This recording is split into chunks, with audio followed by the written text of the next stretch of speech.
Hello everyone, once again you are welcome in R S English classes Adda. तो हम लोग यहाँ पर बात कर रहे थे होमोफोन्स, और इसके अंतर्गत यहाँ पर इसका सेकंड वीडियो और फर्स्ट मैंने कुछ बताया हुआ था, और यहाँ पर सेकंड के अंतर्गत कुछ मैंने वर्ड्स को लिखा हुआ है, और फिर देख लेते हैं कि क्या डिफरेंसेस हैं आखिर इन वर्ड्स में।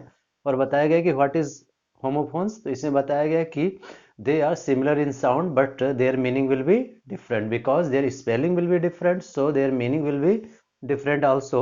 So the first is what? Ceiling, CEILING। और सीलिंग जैसे कि हम लोग बोलते हैं सीलिंग, CEILING, वो क्या होता है? जो छत होता है उसके नीचे के जो हिस्से हैं, ठीक है।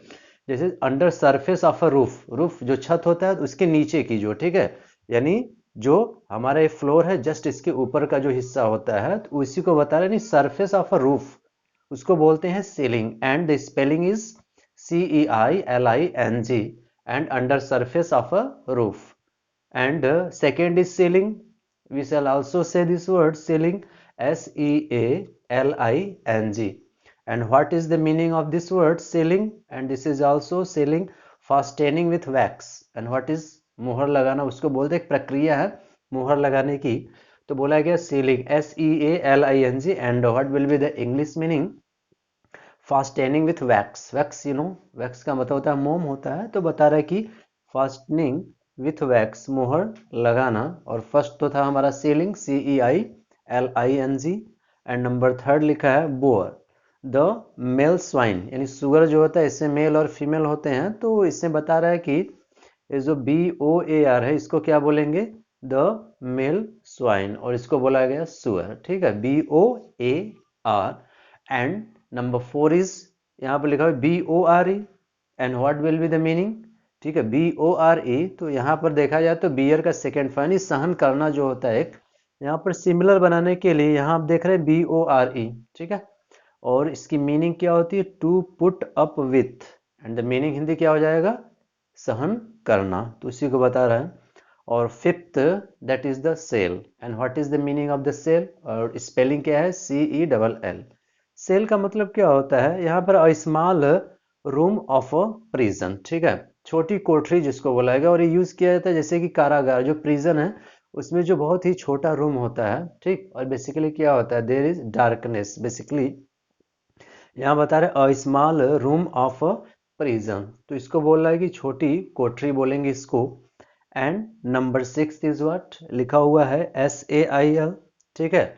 सेल, सेल का मतलब क्या होता है? नाव खेना। लेकिन यहाँ पर बेसिकली पर्पस क्या होता है कि नहीं, उस नाव के थ्रू क्या होता है कि आप कहीं और यात्रा करने के विषय में सोचते हैं या करते हैं। टू बिगिन इन अ वॉवेज, वॉवेज यानी जल यात्रा प्रारंभ करना, उसी को बोला गया सेल। और एक मीनिंग और भी होता है कि नाव खेना, और बेसिकली जल यात्रा है तो यहाँ बताया गया है बेसिकली ये नाव खेने के लिए। To begin in a, sorry, to begin a voyage, that is जल यात्रा करना।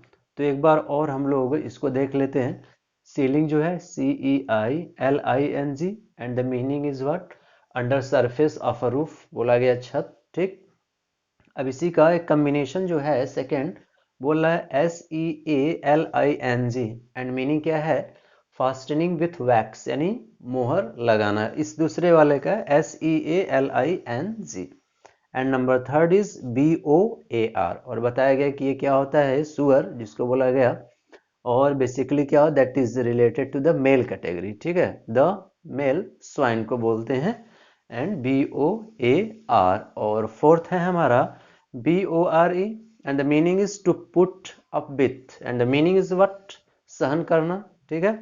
And number fifth is cell, बताया गया छोटी जो कोठरी, basically used in the prison, that is a very small room, for that cell, a small room of a prison, छोटी कोठरी। and number six is SAIL, and the meaning is to begin a voyage, ठीक है। to begin a voyage means क्या होता है? जल यात्रा प्रारंभ करना।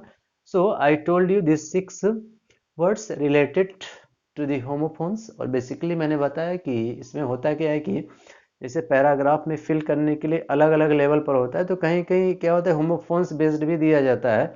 अब दे दिया जाए ए और ए, लेकिन उस पैराग्राफ में बात किसकी की जा रही है, जो सुटेबल होगा, ठीक है, हम वो यूज करेंगे। मान लीजिए कि उसमें छत की बात किया गया, अबाउट रूफ।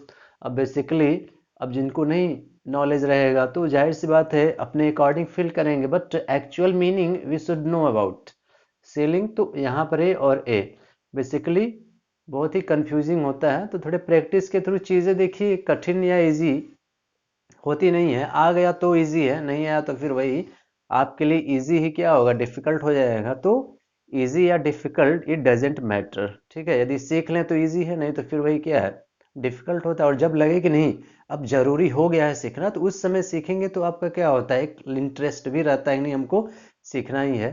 तो इसीलिए मैं बोलता हूँ कि इजी और डिफिकल्ट कोई चीज़ नहीं, आ गया तो easy, otherwise that will be difficult for you in your life, ठीक है। तो ये मैंने कुछ बताया आप लोगों को। तो नेक्स्ट वीडियो में और भी कुछ हम लोग होमोफोन्स पर चर्चा करेंगे। तो जो लोग भी चैनल पर नए हैं, चैनल को सब्सक्राइब करना न भूलें। Thank you for watching this video.